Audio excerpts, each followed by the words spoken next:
Ségolène Royal, victime d'un canular, piégée au téléphone par un imitateur qui s'est fait passer pour le Premier ministre du Québec. La candidate socialiste a fait alors un parallèle avec la Corse, dénoncée aujourd'hui par Nicolas Sarkozy. Arnaud Boutet, Bernie Merriot.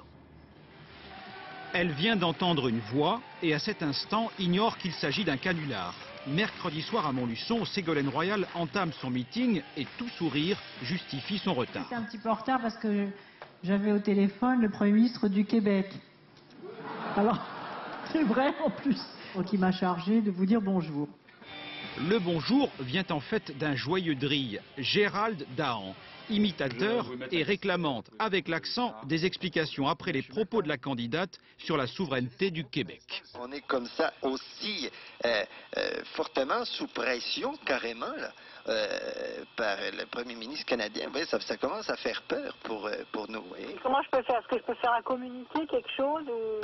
Peut-être ce serait ça une bonne occasion. Mais... D'accord, on peut faire ça demain matin. Une fois prévenu, l'entourage de Ségolène Royal se montre beau joueur et autorise la diffusion. L'idée d'essayer de piéger Ségolène, quand il y a eu la bravitude, quand il y a eu tout ça, voilà, je me suis dit que ça serait rigolo. Et puis surtout, Ségolène elle est déjà venue voir mes spectacles. Et puis ça l'avait bien fait rire quand j'avais piégé Nicolas Sarkozy.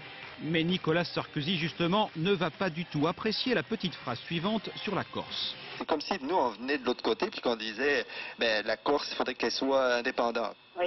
Pour les gens. Les Français ne seraient pas contre d'ailleurs.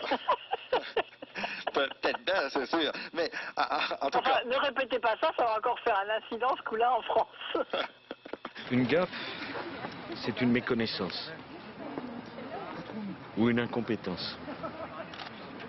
Là, hélas, même pour rire, c'est plus grave. C'est la Corse.